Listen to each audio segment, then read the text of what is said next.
I'm Regina and welcome to my YouTube channel, Maximum Off-Grid. Today I am talking about subdividing your property into parcels that you can sell. Some of the topics we're going to go over are how to even start this process, who to talk to, where to go to get the ball rolling, the cost of subdividing your land, mapping and planning, including easement and road planning, what you need to file with the county to get your land subdivided, the fees associated with that filing, and stay tuned to the very end because I'm going to give you a super duper hot tip. It's a crucial piece of information that I learned from my survey guy that you need to know. The reason I'm making this video is because I just went through this process and I learned a lot of valuable tidbits along the way that I couldn't find online. I have 30 acres here in southern Arizona and I love my land, but I've decided that 30 acres, it's a lot for one person to take care of. I'm a solo homesteader. It dawned on me that a 10-acre parcel would be much more manageable for me, my taxes would be lower, and I could make a profit off of selling parcels of my property. So I want to share with you the tips I learned along the way. Let's get this party started. The very first thing you have to do is go to your local county government website. I live in Cochise County, and Cochise County is really lax on their subdivision rules. They're lax on their building rules and their permitting.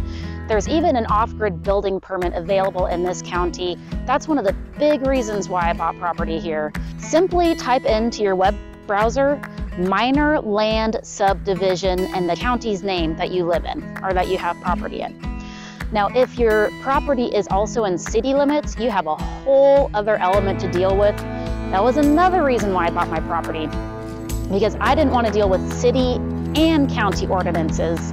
So that is a really good tip. If you are looking for property, try and stay out of city limits. It's totally worth it. So let's take a look at my local county website.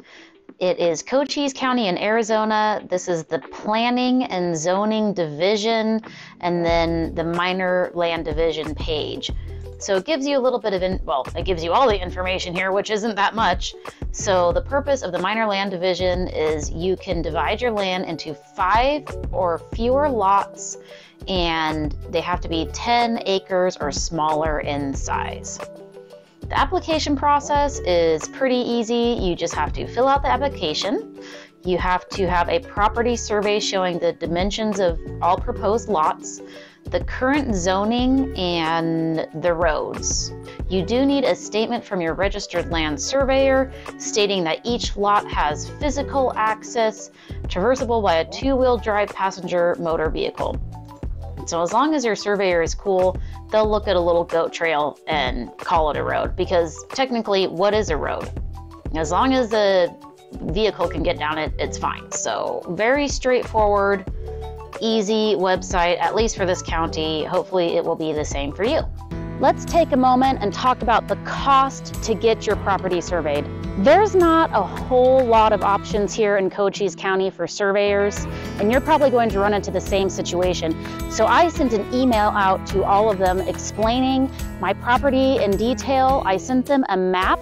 I went onto Google Maps and drew my proposed map out. I described a little bit of the land, which it is very flat and accessible, so I could get a pretty good quote right off the bat. What I found is the big box surveyors, they wanted for 2 4-acre parcels about $3,500 to $4,000, which to me was a lot of money. So I kept looking and I came across a local surveyor. His name is Dave Sutherland. He was the county surveyor for 20 years and he's basically retired. So he's doing this as his retirement job. So he really knows his stuff, and he doesn't have a big office or a secretary. So he gave me a really good price at $2,000, which basically turned into $1,000 per parcel per land description that he's writing me. So it's really important to take the time and research your surveyors because it's a big deal. However, I do want to mention that my property, it is very flat and it is easy to get around on and it's very easy to find. and even driving out here is easy. So that decreased the cost of my survey. Once you start throwing in things like extremely remote location that requires a lot of travel, mountainous terrain, rocky terrain, ravines, deep washes, things like that, the cost of your survey is going to go way up. It could go double or triple what I was charged. So really keep that in mind, and that's why you've got to take the time and write a very descriptive email when you talk to these surveyors so they know what they're getting into. Let's take a quick look at the fees the county charges for the minor land division. In Cochise County, it starts at $300, splitting 2 lots, then it's an extra $50, all the way up to 5 lots being $450. So for me, I don't think it's really all that expensive, but it's a fee. If you need to get information about your parcel, or any parcel for that matter, go ahead and visit your local ARCGIS map, and it will give you all the information you need. If you're having a hard time finding it, simply type in ARCGIS, your county, and state. So what you need to do is simply click on your property. It is going to give you your parcel number, the owner, and the address on file, how many acres the parcel is, the zoning, and then it also gives you a link to your tax info. And this shows you the taxes that are owed and what has been paid over the past 10 years. This is also a good way to find distressed properties that are in back taxes, and that is actually how I ended up acquiring the property next to me, which I got a really good deal for.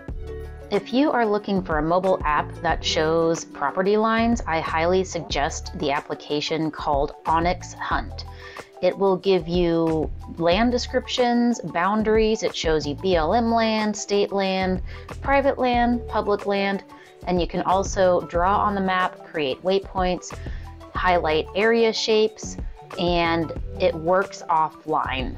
If you are interested in the ONX Hunt app, please use the link below in my description, as that is an affiliate link and I earn a little bit of commission at no cost to you, so I can keep making you awesome videos. The next step is planning your property out. Before you even contact the surveyor, you're going to want to have some sort of plan so he knows what he's getting into when he gives you a quote. So what I highly recommend is going on to Google Maps. There is a great tool, it's the polygonal tool, that you can click on and you change a setting to acres, and you can draw on your map the approximate acreage of what a parcel would be. And I'll show you how to do that here in just a second. Here is how you use Google Maps. It gives you a pretty darn accurate description of how much each parcel will be as far as acreage goes. So you want to go up here to your polygon tool. I'm going to change the color to something I can see like blue. And then I will draw the shape of the parcel that I want to have divided. Then you go to Measurements tab and you change your areas to acres. So this right here is approximately 48.9 acres. You can save this too over here. This is your untitled polygon. Right click, rename, and save Parcel 1. So once you have that figured out, you need to think about your road easements. Are you going to be putting in any new roads? Because the surveyor must include that road easement into your land description. Another thing you want to think about are your utilities and any easements that you need to provide to the utility company for your land. So I have this well, and I have an electric pole that goes to the well. Well, there has to be an easement to that electric pole. I want to welcome you to my awesome OffGrid weekly newsletter. I talk about homesteading advice, off-grid living, survival recommendations, and some inspirational quotes. It's delivered to your inbox once a week. All you have to do is go over to maximumoffgrid.com/newsletter to sign up. So the final tip that I want to share with you today, and this is the hot tip that I was talking to you about at the beginning of this video, is Do not trust your fence lines and do not trust the county ARCGIS to give you the accurate line of your parcel. This is something I learned from the surveyor. So basically, the ARCGIS, it won't be entirely accurate because the mapping is coming in from satellites in outer space. So it's very possible that the ARCGIS is going to be off 2, 3, 5, 10, maybe even 20 feet for your land. I feel that the old-timer fence lines are more accurate than the ARCGIS, but you can't depend on that either, because oftentimes they put their fence up in the path of least resistance. So that could be 2, 3, 5, 10 feet off their property line. Also, sometimes they like to do a 5-foot setback from the actual property line. So long story short, it is the land description that is accurate. It is what the surveyor marks on your property and writes in your description, and nothing else.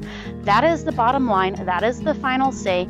That is what the county goes by. Not by what the ARCGIS shows, not by what the fence line shows, but what your surveyor shows. So here is a real-life example of what I'm talking about. This is the old-timey fence post that I have on my property, which I was fairly certain was my property line.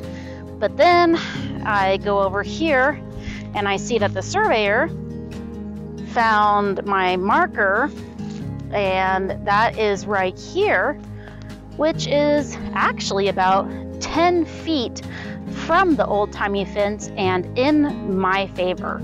So you really have to go by what the surveyor says. I had no idea this property marker even existed, and they found it, which is awesome. I also want to show you that the ARCGIS for my county is quite off. As you can see, this is my well right here, and the property line shows that it's going right through my well. However, my property line is pretty much all the way over here. So you really cannot trust fences nor the ARCGIS to give you the most accurate of results. I hope that you found this video enjoyable and informative. If you did, go ahead and subscribe to my channel, as I'm releasing a bunch of new content. I'm working super hard and getting high quality content to you guys with valuable information. And take a quick minute to stop by MaximumOffGrid.com, because I have about 200,000 words of how to go off-grid, homesteading advice, survival tools and techniques, all kinds of good stuff on the website. And sign up for that newsletter. I think you'd really enjoy it. This is Regina signing out.